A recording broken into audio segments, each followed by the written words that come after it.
magandang umaga. Tanghali na pala. Ayan. Naghanap kami ng kainan tatlo kasi nga gutom na kami. Agahan tanghalian na to. So ayan, dito kami sa may ramen. Ito pinapaliwanag ng daughter ko kung ano yung pinanood nila nung last week. Mission Impossible ata yun. And then ayan, napapasayaw na yung dalawa. Kasi kakain na naman. As usual. Yan lang naman lagi na yung bonding. Ayan, dito kami kakain sa may ramen bar. Dito lang yan sa may Lingko, Taoyuan. And then, papasok na kami dito. Hindi masyadong pricey dito yung mga yung menu nila. And then, may side dish pa siya. O, saan ka pa? Wala pang 200 NT, may pagkain ka na, tapos may side dish ka pa. And then, ito yung pinaka-restaurant, yung mini restaurant. Ang cute, no? Aesthetic. And then, ito yung menu. And then, yung price niya. So, ayan nga yung pinaka-price niya. Pinakamalaki, 205. Ayan, inago ko muna kahit nagpapaliwanag si Buddy para ipakita sa inyo yung mga menu. O, tada! Ito na siya, di ba? Ang bilis. So, ayan, 5 minutes lang kami naghintay dyan. Ayan yung mga side dish namin. May barbecue. Ayan, may fried chicken. Ayan, barbecue ulit. Tapos, ayan yung isang plangganang ramen. Iba-iba yung flavor namin. So, ayan na ako. Kung kakain na ako. And then, tingnan nyo yung pagsubo ko talaga. Tabo kahit, diba? Ang ganda ng mood niyan, basta pagkain. Halata naman.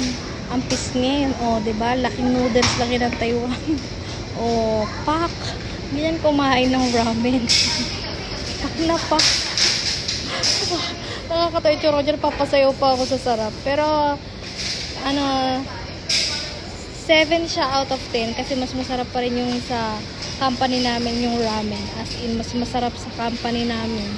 Kasi may kami doon, may meal kami doon kada lunch. So doon ako kumakain. Mas masarap siya. Pero masarap na din dito kasi medyo spicy lang, nasobra ng spicy yung order ko eh.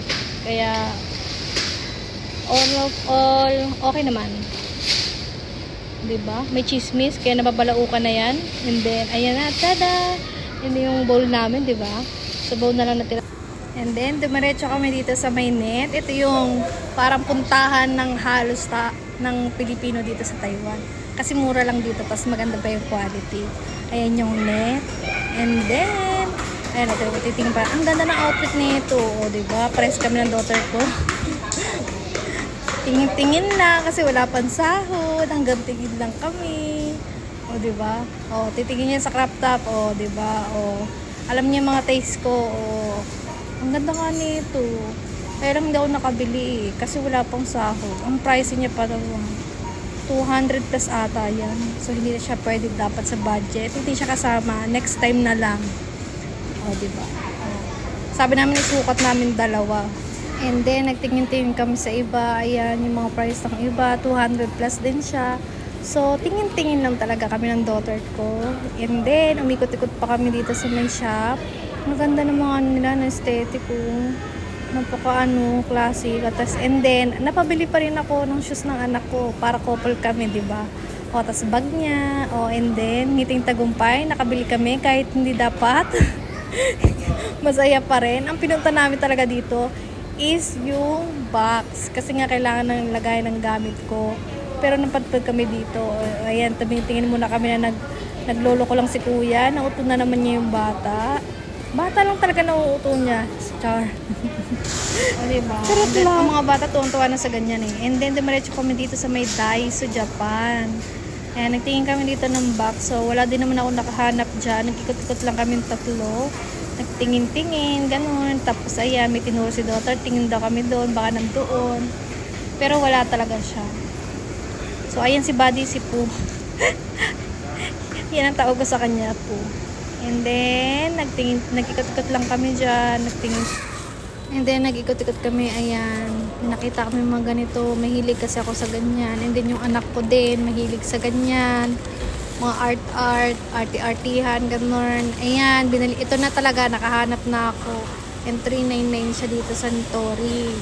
Ang ganda niya, diba? Aesthetic din. Plain white. Pero binalikan po na namin yun. Umalis muna kami doon. Mamaya na namin siya bibihin. Dito muna kami nagpunta sa may Wawaan. Oh, ang cute dito. Parang mood ko. Ngingiti tapos sa simangot. Ganyan lang pagka mood ko. Char. Ayan. Pero hindi ako nakakuha dyan kasi hindi ako sinwerte. And then ngiting tagumpay yung dalawa. Kala nila makakakuha din sila. Hindi din.